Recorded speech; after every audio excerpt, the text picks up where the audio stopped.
The 2011 Thailand Floods by Katie and Macee. The 2011 Thailand floods may seem extremely shocking to us, but Thailand experiences flooding seasonally due to high precipitation during the months of May through October, which is often referred to as the monsoon season. Thailand's tropical location, seasonal monsoon rains, and topography in general make the country naturally prone to flooding. Thailand is located near the Northwest Pacific Basin, which is the most active basin for tropical storm formation in the world.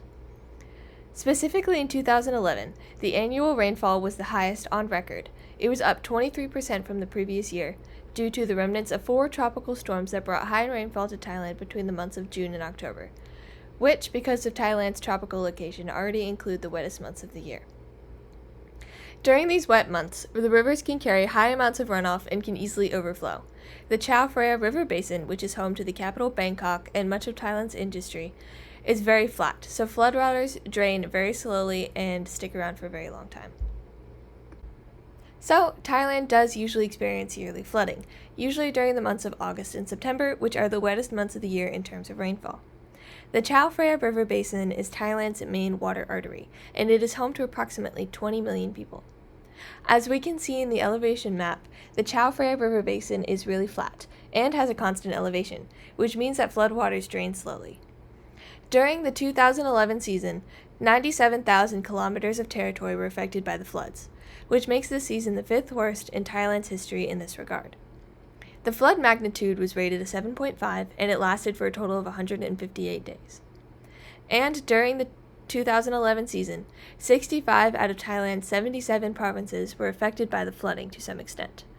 Insufficient management of the dams only worsened the flooding, which caused even more extensive damage. With global warming, monsoon frequency and intensity will only increase, which will worsen flooding in the future. Over 13.6 million people were affected by the flooding, with about 815 deaths. The day-to-day lives of the people affected by the flooding were changed, with schools being closed or moved to online modules, limited healthcare availability, and people not being able to work, leading to increased poverty and food insecurity.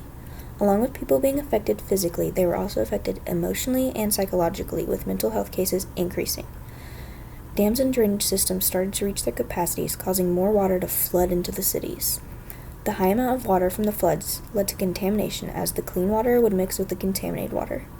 More than 27 million acres of land were affected by the flooding, including 65 out of the 77 provinces.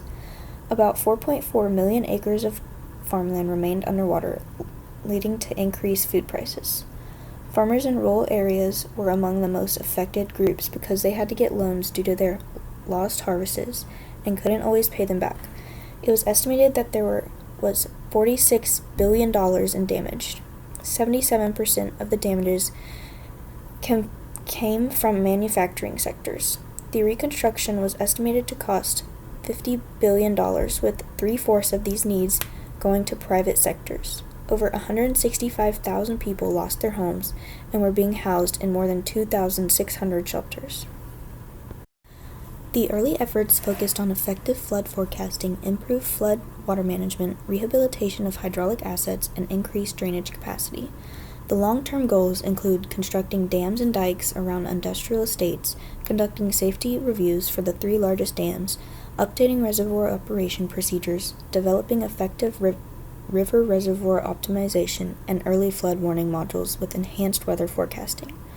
To improve critical infrastructure, comprehensive inspection protocols will be adopted for essential dikes, drainage canals, and pumping stations, supported by a data management system and revised land usage policies.